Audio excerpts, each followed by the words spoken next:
here I am with Lucy Brooke. It's Sunday night and I'm packing a bag and I've just had everyone over and it's very sad that I'm leaving, but it's very exciting. I leave on Tuesday, 2 days, and there is my suitcase and it is so not packed and I'm not sure how it's all going to fit in there, but we'll work it out.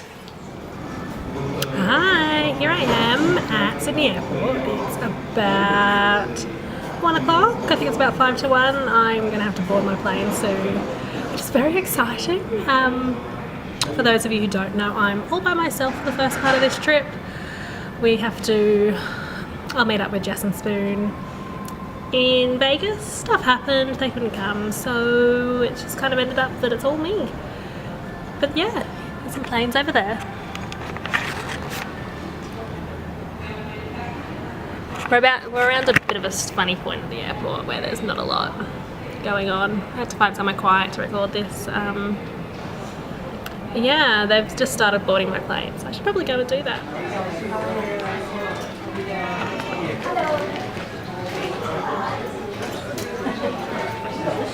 Yeah.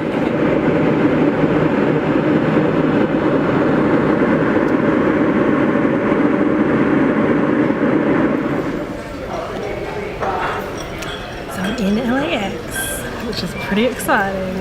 The flight was alright, long. I tried to sleep for about 2 hours and then I gave up and watched Ruby Sparks, which is a good movie. But then after that I think I slept for about an hour and a half, 2 hours, so I'm not having a lot of sleep, which isn't great, but you know. And then customs was a pain to get through. They didn't really believe that I wanted to be here because of my whole two visa situation. They questioned me a bit about that, but you know, we got there and we joked about it in the end, and the customs dude behind me, I was the last person in line, so there was a couple of staff waiting around, but the customs dude was like, yeah, I think she's alright, and we had a bit of a laugh. And then yeah, everyone else is lovely. That's strange being in America. I'm still trying to get used to it.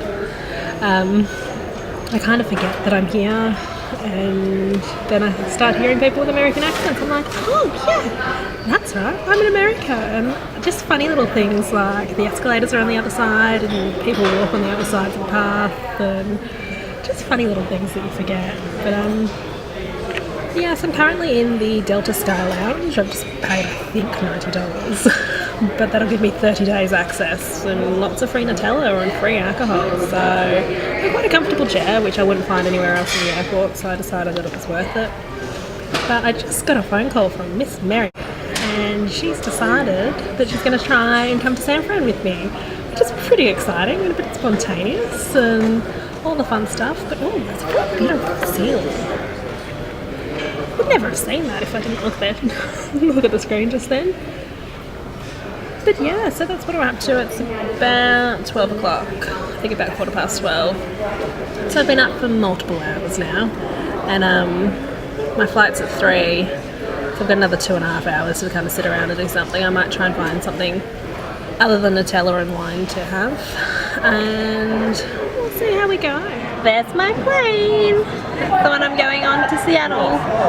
It's meant to board soon. There's lots going on. So it's about 4 o'clock, I think, and I've just arrived to San Fran. Had about an hour and a half sleep on the plane, which is great.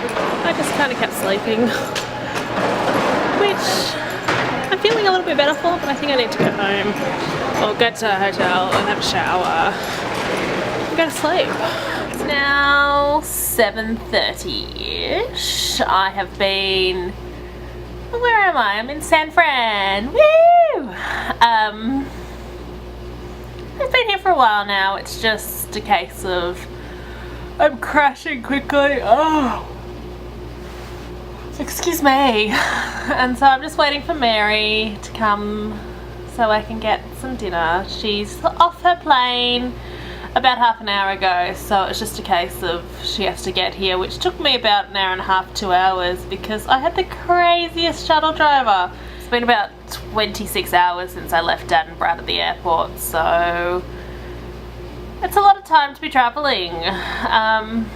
But yeah, what I was telling you is that my crazy shuttle bus driver. So I turned up at San Fran Airport without really a clue how I was going to get to the hotel. I figured I could catch a taxi, or the Super Shuttle or something like Super Shuttle would get me there for fairly cheaply. And I was right, you can catch a Super Shuttle, but they just don't seem to be organised at all. And then our taxi driver didn't seem to speak, or shuttle driver didn't seem to speak a whole heap of English, and he just kind of kept saying everyone's name, and I'd been thrown on the list at the last moment, and I'd been told to hop in this Super Shuttle by the coordinator who had taken the stuff from me. But then another Super Shuttle turned up, and he's like banging on the window like, Erin, I'm looking for an Erin. I was like, that's me. He's like, you need to be in my Super Shuttle. I was like, right. So I hopped off, and then they talked about it, and then they put me back on the shuttle, and we sat at the airport waiting for probably about 40 minutes in the end for someone else to come, or I don't really know what the issue was. But then when we got there, like when he's driving around, he was just doing crazy things. I was sure that I was going to die. But I got a pretty good tour of downtown San Fran, and then I'm over at Fisherman's Wharf, so I was the last person on the shuttle. But I got to see a whole heap of cool things, and San Fran does hills very well. There are some massive hills. There was at one point when I was the only person left in the shuttle. We went over this hill, and it was just, the road disappeared underneath us, and it was so steep, but the view was amazing. It was overlooking the water and all the beautiful old houses, and I really need to know more about San Fran so I can tell you what I was saying, but it was just gorgeous. So yeah, the plan for the rest of the day is just to head down to Fisherman's Wharf and find something to eat. From what Mary was saying earlier, she's pretty exhausted too, so I don't think we'll have much of an adventure left in us tonight. But hopefully she'll be here within the next half hour or so, because I'm getting hungry and I'm not really sure what I want to eat, but I'll find something. It'll be my first real American meal, because I haven't really eaten anything since I got here, so it'll be interesting just to do it, just to eat something, just to explore. But yeah, we'll see how it happens.